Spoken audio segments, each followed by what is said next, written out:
Mpumbavu aliokota kwa bahati mbaya seti ya tasbihi za maombi za Kibudha zilizotupwa. Sekunde iliyofuata tasbihi hizo zilitoa mwanga wa dhahabu. Baada ya mpumbavu kuziramba mara moja, nguvu kubwa ililipuka papo hapo. Sio tu kwamba ilimpa yule mpumbavu jicho la kimungu ambalo lingeweza kuona thamani ya kweli ya hazina, pia ilimtoa kwenye ujinga wake. Wakati huo mtathmini wa vitu vya kale wa duka hilo aliingia kwa haraka.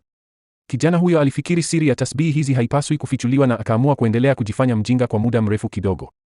Mtathmini alimuuliza kijana huyo kama ameziona tasbihi za maombi. Kijana huyo alijifanya hajui kitu. Bila msaada, mtathmini alimpigia simu mtu asiyejulikana na kusema tasbihi zimepotea, lakini zingepatikana haraka iwezekanavyo. Kijana huyo alihisi kuwa mtathmini huyo alikuwa na bosi mkuu nyuma yake, na ili kuokoa maisha yake alidhamiria kuweka jambo hili kuwa siri. Muda mfupi baadaye, mmiliki wa kike wa duka alishuka chini. Alimwambia mtathmini atoe bakuli la kale la kauri alilokuwa amelinunua siku chache zilizopita ili mtaalamu aweze kutathmini thamani yake. Bila yeye kujua, bidhaa halisi ilikuwa imebadilishwa na mtathmini muda mrefu uliopita. Alijaribu kutafuta kisingizio cha kuificha, lakini akiona uso wa hasira wa mmiliki wa duka hakuwa na chaguo ila kwenda kuchukua bakuli hilo. Hapo awali mtathmini alikuwa amefikiri kijana huyo alikuwa mjinga na hakuwahi kujisumbua kujificha wakati akiiba vitu vya kale kutoka kwenye duka. Kijana huyo alijua bakuli la kauri tayari lilikuwa limebadilishwa na ni la bandia. Akizingatia jinsi mmiliki wa duka alivyokuwa mwema kwake, alipanga kufichua tabia halisi ya mtathmini. Wakati mtathmini alipoleta bakuli, kijana huyo alimtegua kwa makusudi.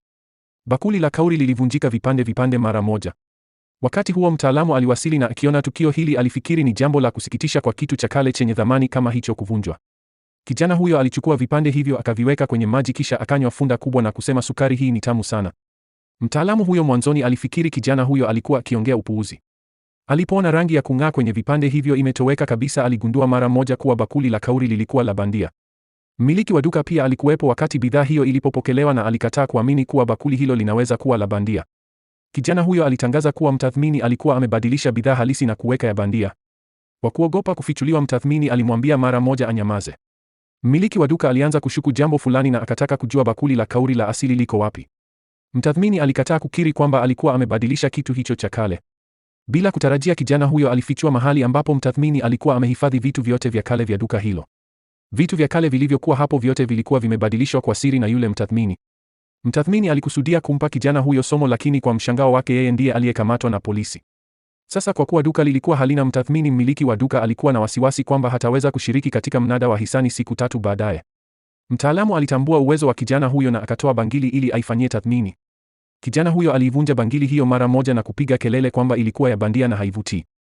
Akihofia kijana huyo amefanya makosa, mmiliki wa duka alijitolea kumlipa mtaalamu fidia ya bangili hiyo.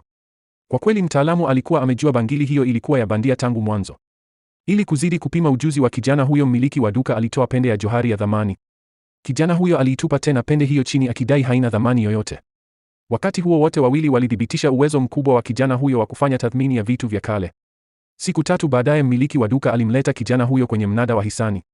Walikutana na mrithi tajiri wa kizazi cha pili ambaye alikuwa akimsumbua mmiliki wa duka kila mara. Mrithi huyo alikuja na mtathmini wake na akajitolea kuchagua bidhaa kwa ajili ya mmiliki wa duka. Akijua nia ya mrithi huyo si nzuri, mmiliki wa duka alikataa mara moja na kusema tayari ana msaada wa kijana huyo. Mrithi alimdhihaki kijana huyo kama mjinga ambaye hawezi kamwe kutathmini vitu vya kale vya thamani. Wakati huo mtaalamu maarufu kutoka ulimwengu wa vitu vya kale aliwasili na kumsifu hadharani uwezo wa kijana huyo, jambo lililomfanya mrithi huyo aibike. Akidhamiria kumfanya kijana huyo aonekane mjinga kwenye jumba la mnada, mrithi huyo alipanga kulipiza kisasi. Kijana huyo alitambua bidhaa ya kwanza kama seti ya hereni za lulu zenye thamani ya dola milioni 5 na akamwambia mmiliki wa duka azinunue. Bila kufikiria sana, mmiliki wa duka alilipa dola 500,000 ili kuzipata. Mrithi alicheka akisema kijana huyo alikuwa mjinga tu aliyepoteza pesa. Kijana huyo alijibu kwamba kutumia dola 500,000 kupata dola milioni 5 ulikuwa uwekezaji mzuri sana. Bidhaa ya pili ilikuwa seti ya kale ya chai ya kauri. Kijana huyo alibaini seti hiyo ilikuwa na thamani ya angalau milioni 300. Alimhimiza tena mmiliki wa duka ainunue haraka. Kusikia hivyo, mmiliki wa duka aliinunua kwa dola 100,000. Kijana huyo alichukua nyundo na kuigonga seti hiyo ya chai mbele ya watu wote.